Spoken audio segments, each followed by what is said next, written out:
Oh yeah, I'm working. Good evening, everybody. We're glad to see you tonight. Thanks for being here on this kind of chilly Wednesday night. We have some interesting lessons that we're discussing on Wednesday night that are, the general theme is major tests of our faith. And so the lessons are not necessarily related in subject directly, but they're related in the sense that these various kinds of things can be a real trial to our faith, challenge us, and sometimes the kind of things that can derail us if we allow it to be so. And so tonight our discussion, we're on lesson 7 if you're looking at your study guide. Our lesson, and I thought this was interesting, I never would have thought about it myself. Changes in circumstances. Something major changes in your life. And he mentioned moving from one city to another, maybe, the death of a companion.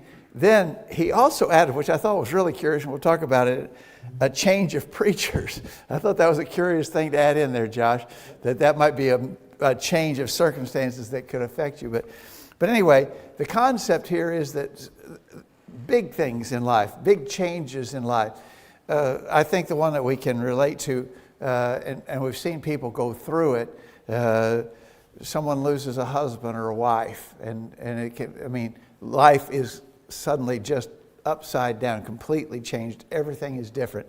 And so those kind of things are the kind of things that can cause a person's faith to be challenged. And we want to talk about dealing with that. So he starts us out in Acts chapter 8, verse 4. We know this we know this to be a very familiar verse to us. Acts 8, verse 4. Therefore they that were scattered abroad, talking about the saints in Jerusalem who were scattered because of the persecution that was upon them. Therefore they that were scattered abroad went everywhere preaching the word. And so you might imagine that the people, some of them, I don't think this would necessarily describe all of them that were scattered from Jerusalem, because I think there are probably some people in Jerusalem who likely weren't from there, who had been kind of sticking around Jerusalem because they had learned the truth and had become Christians, and it was still a new thing in Jerusalem.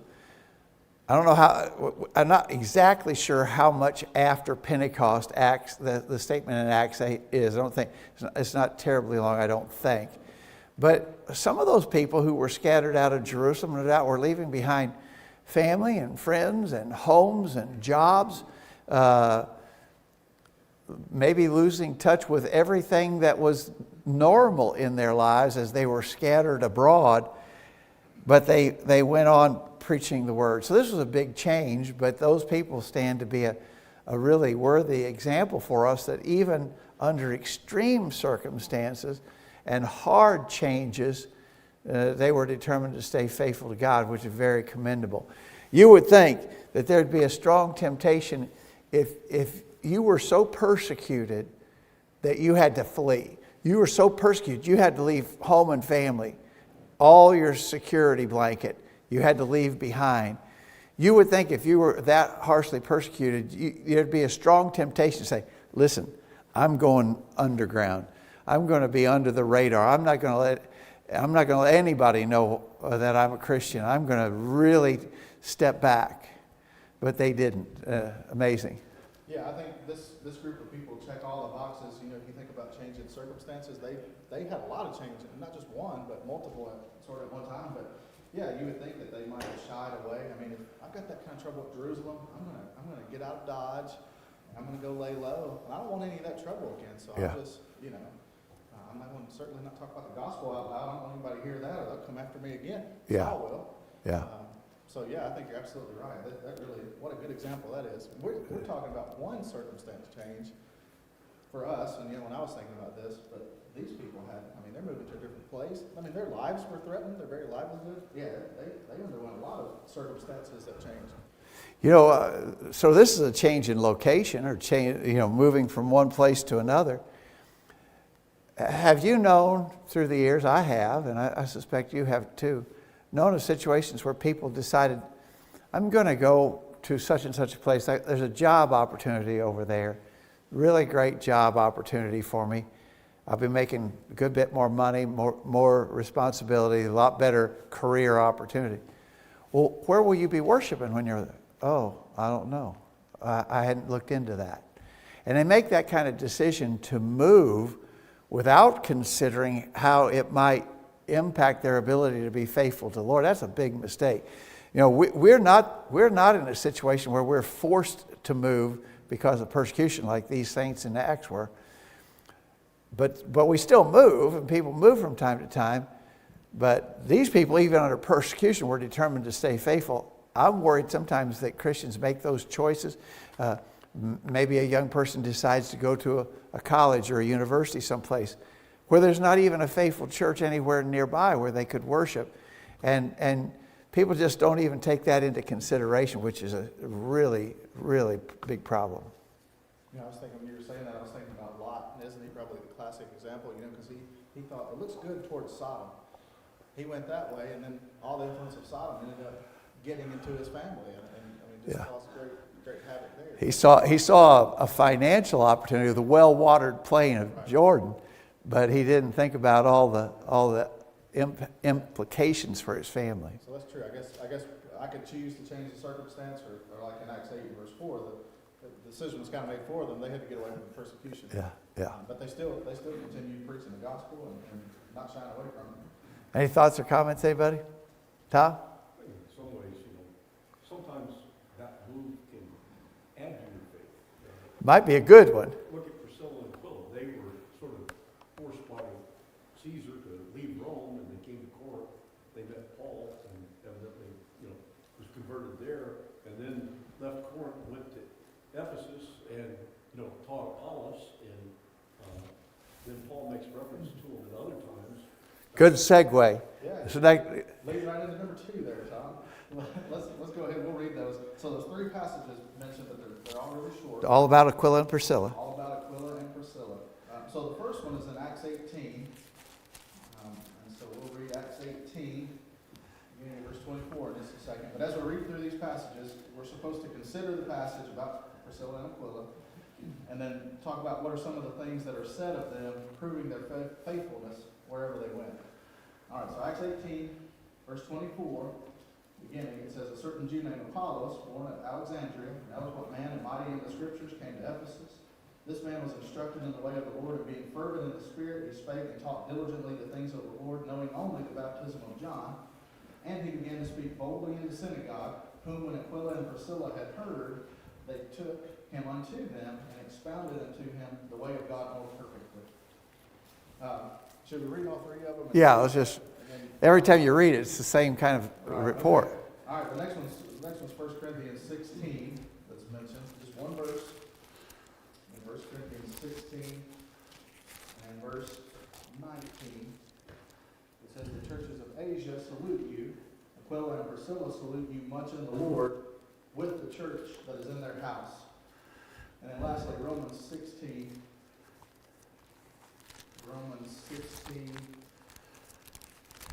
verses 3 through 5. Romans 16, verse 3, it says, greet Priscilla and Aquila, my helpers in Christ Jesus, who have for my life laid down their own necks, unto whom not only I give thanks, but also unto all the churches of the Gentiles. Likewise greet the church that is in their house. Salute my well-beloved Epaenetus, I'm not sure I said that name right at all, who is the first fruits of Achaia unto Christ. All right, so those are 3 passages that mention Priscilla and Aquila.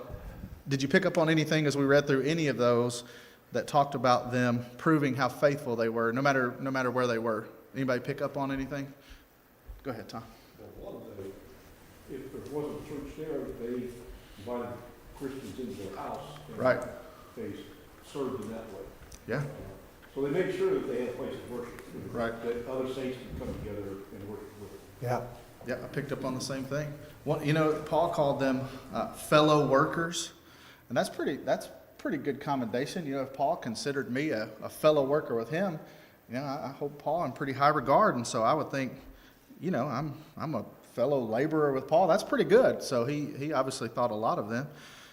Anybody else think of anything?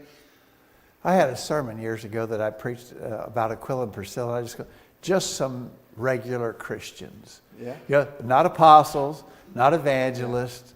There's no indication that he was an elder in the church or that he held any special office in any local congregation.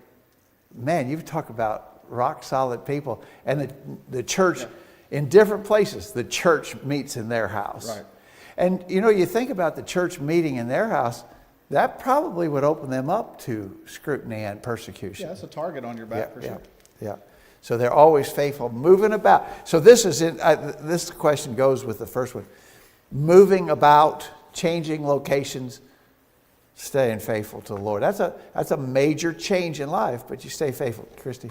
They understood the scripture so well, and they weren't afraid to correct somebody if they didn't understand. Yeah, they had some courage to talk to Apollos, right? I mean, it said he was a mighty man, eloquent, and that probably took some courage after he did a great job speaking, orator, but then they pulled him aside and said, hey, you're just talking about the baptism of John, and they explained him further. So I think you're right.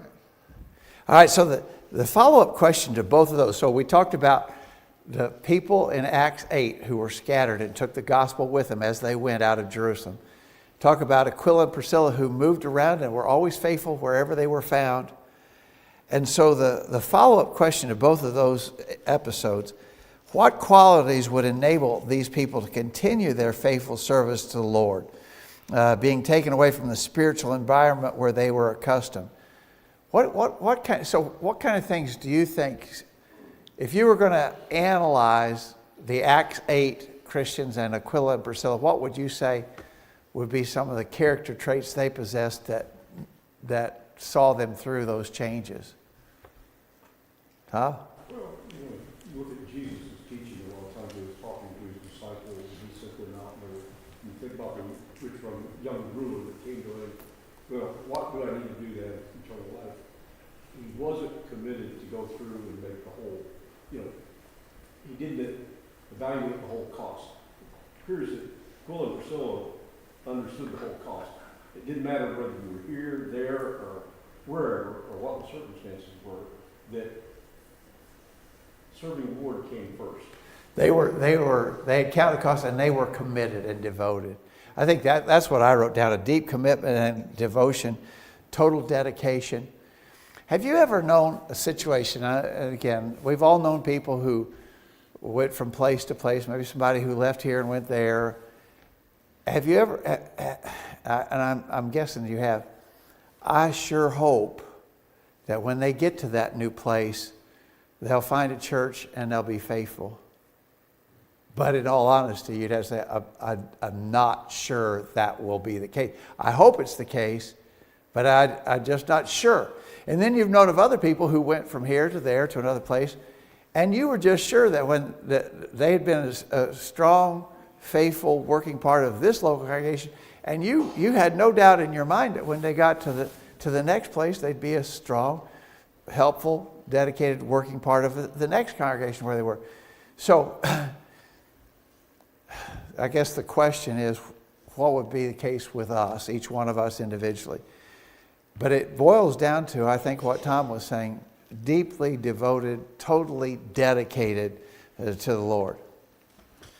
Yeah, I put down Hebrews 12, verses 1 and 2, where it says, seeing we're also compassed about with so great a cloud of witnesses, let us lay aside every weight and the sin which does so easily beset us, and let us run with patience the race that is set before us, looking into Jesus, the author and finisher of our faith. The Hebrew writer was just talking about being a Christian is like running the ultimate marathon, and there's going to be challenges along the way.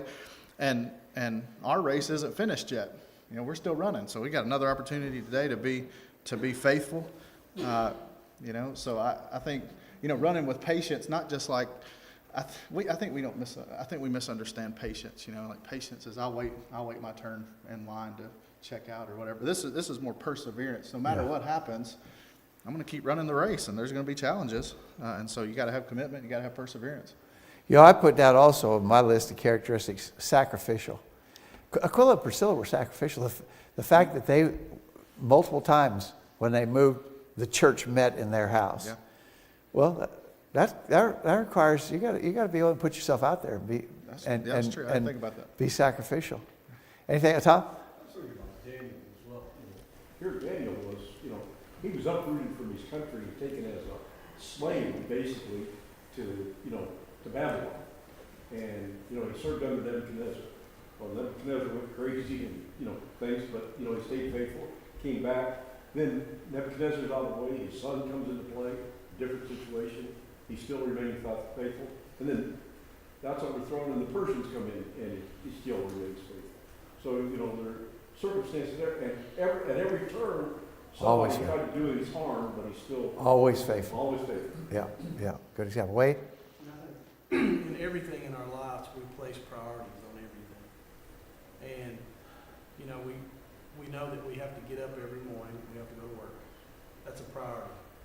You know, we put that at the top of the scale.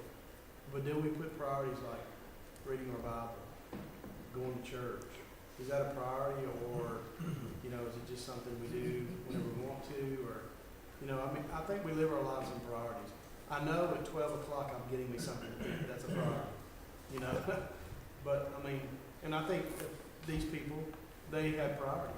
They had deep set priorities. They were going to stick to them. I think you're right. Okay. All right, Josh. Okay, number 4. Let's talk about that. This is the one I wondered about. That change in preacher question. So number 4 says, why would a change in preachers prove to be a test of one's faith? All right, anybody got any ideas?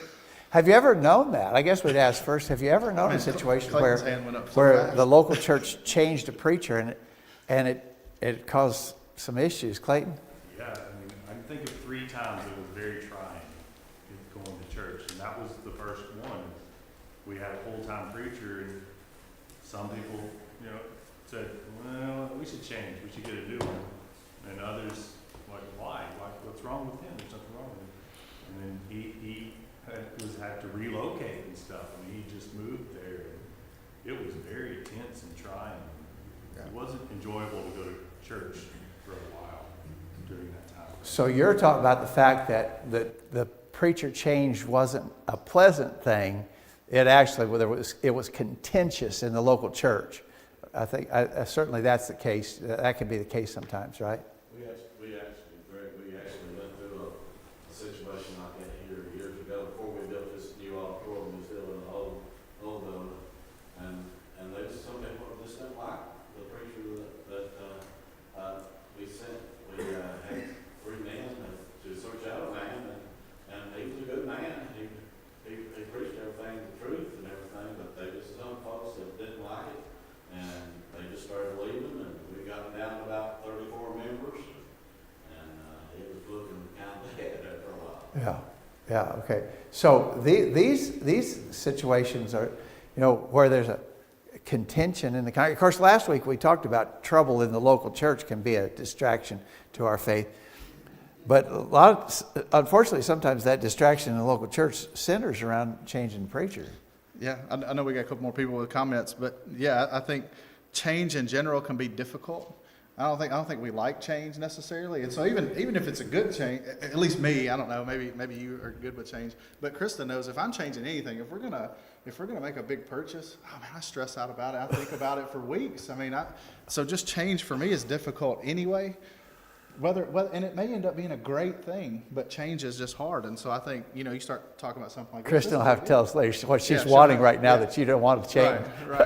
Yeah, you know, but so I think this is a big one, you know, who's going to be preaching. So we got Wade and then John.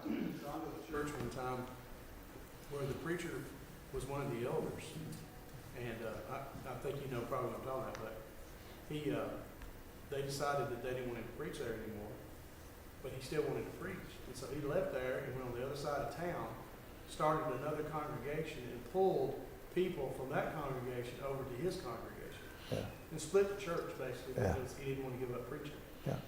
Okay, again, we know situations like what. So, what's the problem here? What's the issue, John? Kind of leads into what the comment I was going to make is, from time to time you'll find preachers become, for lack of a better word, idolized. They become the focus versus the message that's supposed to be preaching.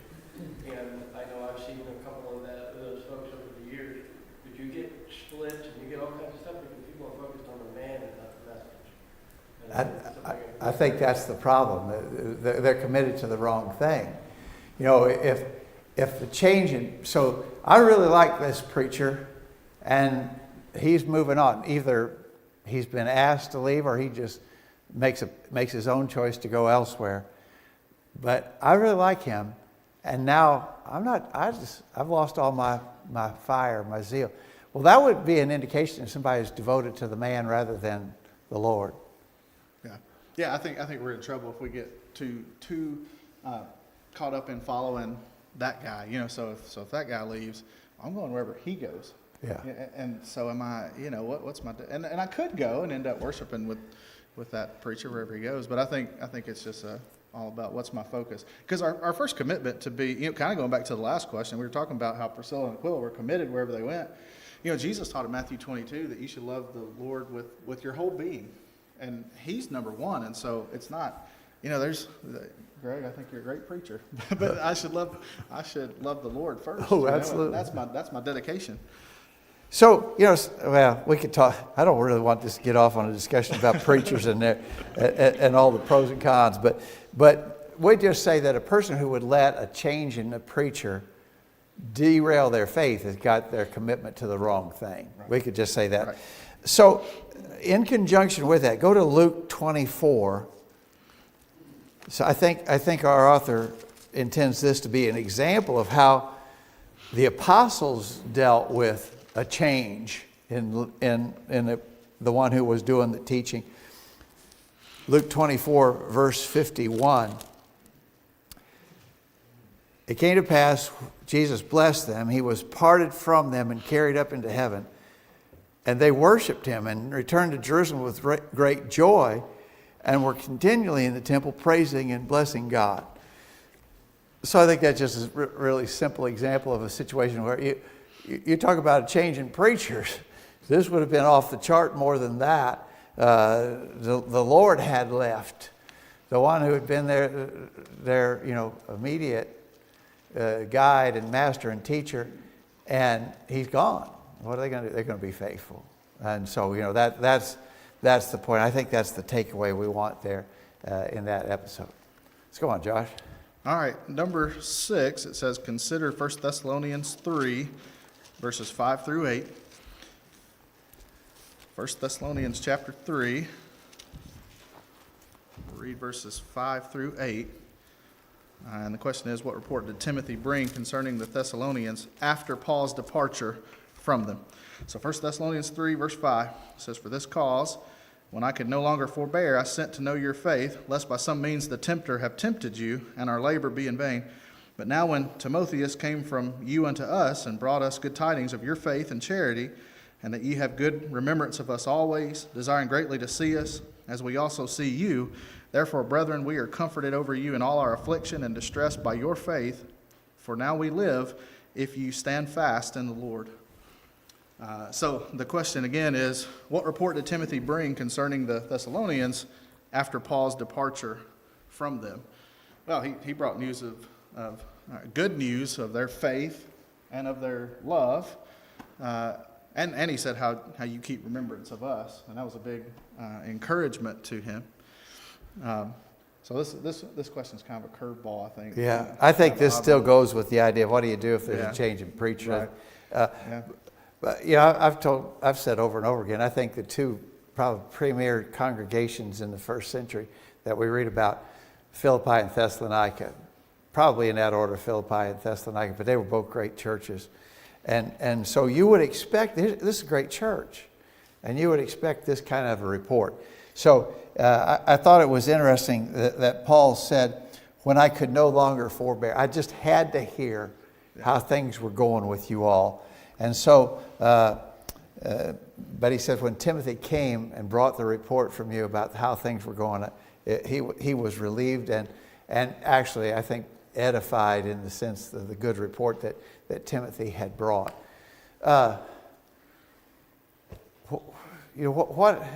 Probably all of us, we move around a lot, and most all of us have had the situation to be at one place and then move and be someplace else. Again, if you left the local church and moved someplace else, you would like to hear that the local church back where you were was still faithfully and devotedly serving God. But again, not every congregation instills that kind of confidence. I'm moving to a different place, and I'm leaving friends and brethren behind. I hope they will continue to be faithful and sound and working. I'm not sure. I got some doubts about that. I hope, or I'm moving. I'm going to be some distance away from it. But I have no doubt that this church will always be upholding God's truth and working fervently and faithfully in the kingdom. So a local congregation has that kind of reputation. What would our reputation be if someone was leaving? Would they have confidence that we would always be faithful? Tom? Just, contrast those to Corinth. There, 1 Corinthians chapter 1, Paul heard from the house of Chloe that there were quarrels and things with it. And it was over preachers, because this one was aligning with this one, and this one was aligning with this one over here. So I'm a Peter, and I'm a Apollos, and I'm a Paul, and I'm Christ, Good point. So they weren't like Thessalonica. They didn't. They had problems staying faithful because, well, I like this guy better than I do that guy. Yeah. And I'm a better Christian because, I'm in his party.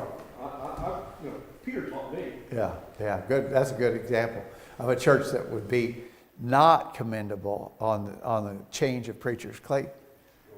I like this guy versus that guy. It opens the opportunity for comparisons. And, well, I really like that other preacher, but this other guy, y'all get up there and swap back and forth. Am I going to complain about who's going to preach tonight, or something like that? But also it opens the door for persecution. I mean, I know a lot of preachers that have left the congregation because the members practically persecuted them, pushed them away. They didn't like their personality or their style or something. It just opens the opportunity for those types of conflicts. I think you're right. Well, in this group, Paul had left, so whoever's going to follow up Paul, that's pretty tough. Be tough shoes to fill, wouldn't So it? I'd imagine this group would say, hey, you're no Apostle Paul. Yeah, those would be tough shoes to fill for sure. All right, let's move to the last category, the last main category that he suggested as major change in circumstances. And this one, I think, is the most touching of all. And we've all known of people who certainly went through this. What about the death of a companion? And so the husband and wife had been faithful in the Lord together for years, decades. And then either the husband or the wife dies. What about the one who is left? So if you talk about a change in circumstances, I can't think of a more drastic or total change in circumstances than that.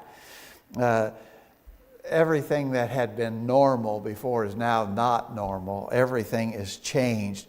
And you have known, as I have through the years, a husband and wife team that literally did everything together. And we've all been encouraged and just really edified to know couples in the church who were just a really great working team, husband and wife together. And then one of them's gone. What would the remaining one do? I got to tell you that what I've seen, my experience with such a situation, is that everything's different for sure. But typically, if they were really a strong, faithful couple serving together in the Lord, that other one, the remaining one, is still going to be faithful. You can't destroy that faith. Well, I think you said it right. Death is like the ultimate uncertainty. We don't know exactly what the other side will be like. We've got glimpses in the Scripture, and so that's like from a physical standpoint. There's a sense of finality. They're not ever coming back from a physical standpoint. But obviously, if we're thinking right, hopefully it doesn't happen. But if my spouse dies, then my time's going to come.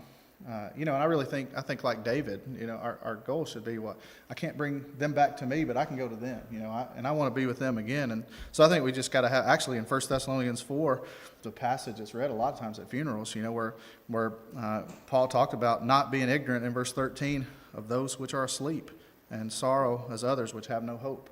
And so, you know, it's obviously going to be difficult. I've never been through anything like that. Yeah. It's going to be difficult because things are going to be different. But You know, Cindy and I were talking about this. Cindy, I think we were just talking about this morning. So I think I told you a few weeks ago, all through our married lives, Cindy has never paid bills. I've always been the bill payer. If I'm gone, she's going to have to start learning how to do some things that she hasn't done before. On the other hand, I don't do laundry, and I don't cook. And if she was gone, I mean, you talk about a learning curve. I'd have to get up to speed in a hurry on some things I don't know anything about.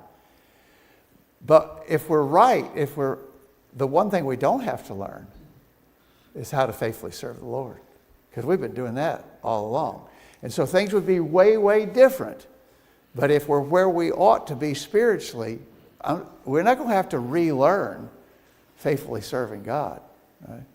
And again, it's been my experience to know couples who went through that, and that's always been the case.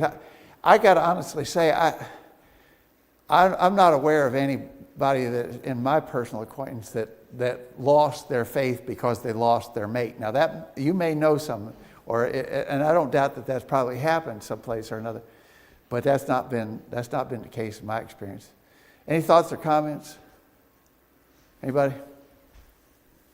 Okay, go ahead, Josh. Losing your faith. I mean, I guess I hear that some of the younger people, you know, like, how did you let this happen to me? I can't Blame God, yeah. Yeah, you let this person die. Yeah. I guess I've heard that so many times. Yeah. You know, I don't know if, you know, they rebound kind of, well, in the best stages. But if they sort of come back to it, or if they just. So I think you're probably right. That the case where that might happen is somebody who has that mistaken mindset. Why did God do this to me? And blame God for a situation. Yeah, that could be the case for sure. Okay, Josh?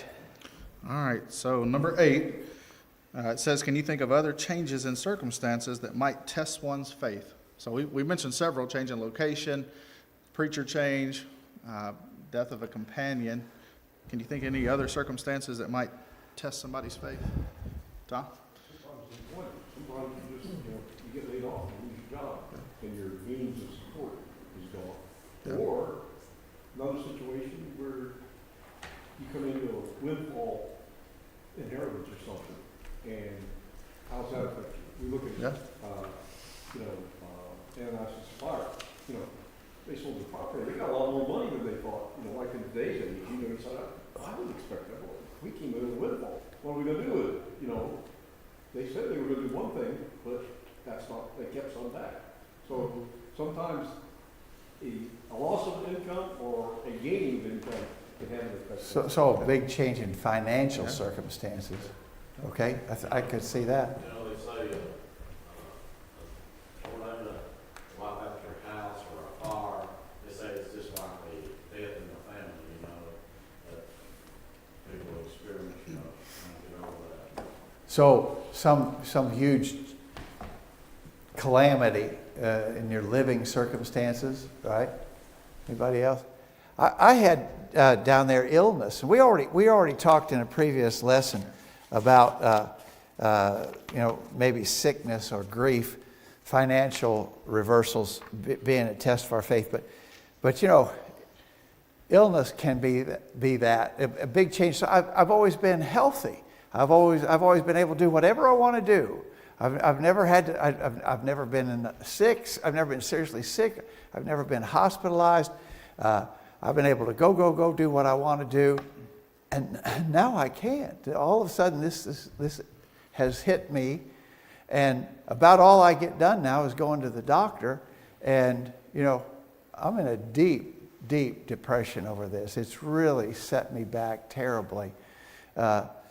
Again, I don't think if our faith is where it needs to be, I don't think that's going to uproot our faith. But it could if you weren't strong and then you're facing some really serious illness problems, possibly.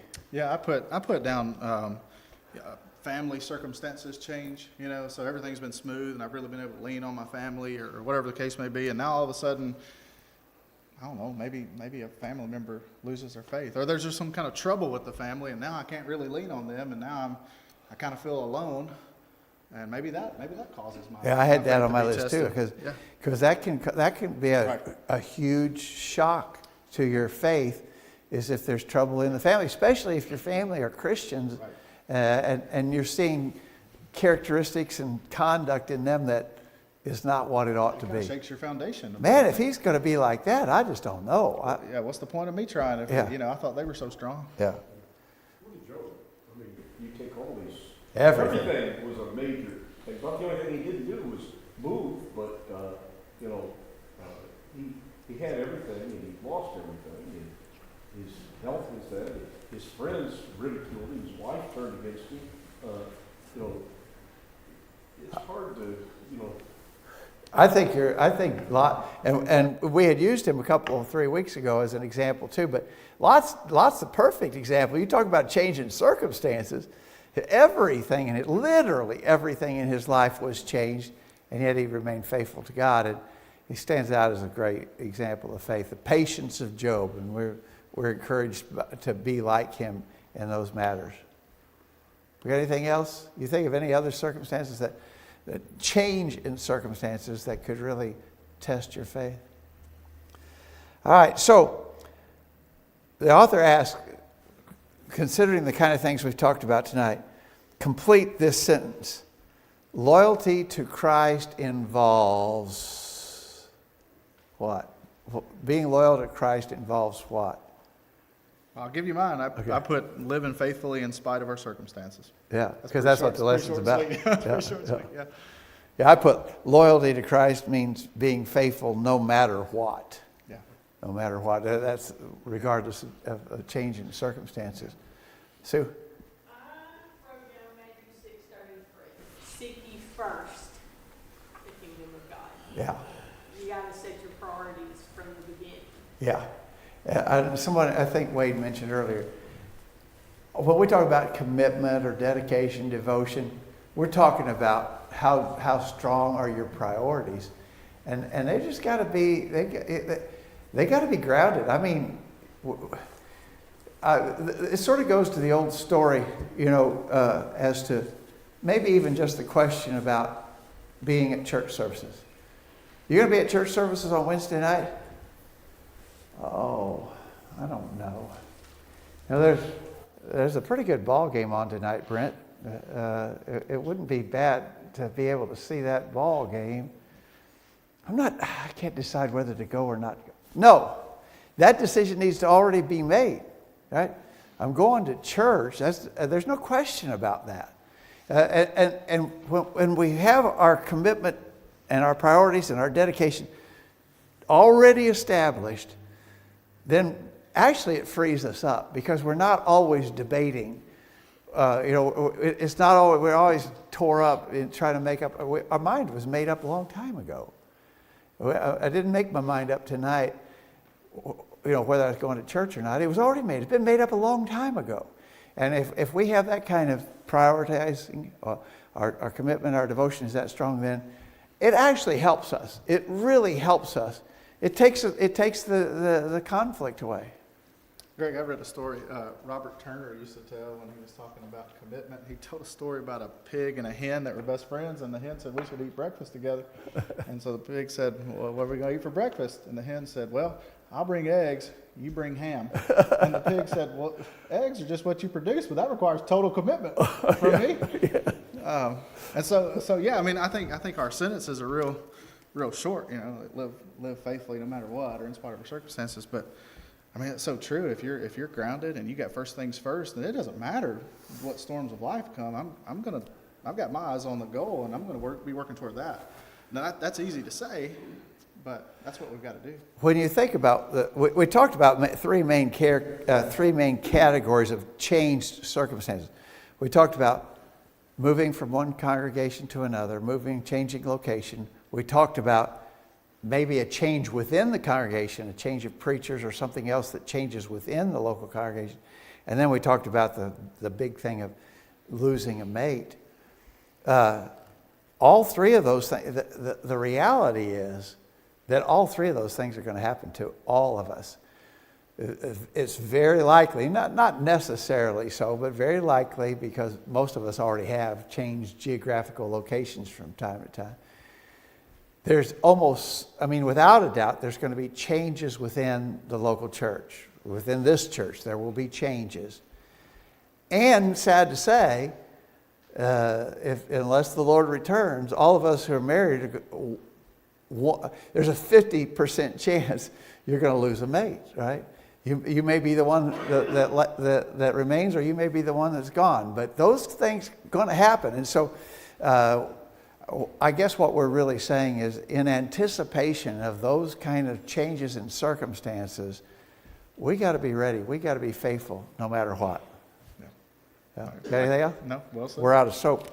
All right, we'll quit just a little bit early tonight. I think we just got a few minutes left, 3 or 4 minutes left. Next week is an important one to discuss. How are you going to face it if persecution comes to test your faith? We've already touched on that somewhat as we've been talking about these other things, but we'll spend a whole lesson next week, Lord willing, talking about the potential of persecution, which I think actually could come upon us in increasing ways because of the world we live in. I think we'll talk about some of the ways we're already persecuted, but I think some major changes and some increases in persecutions could come, and how we're going to deal with that. Thanks, everybody.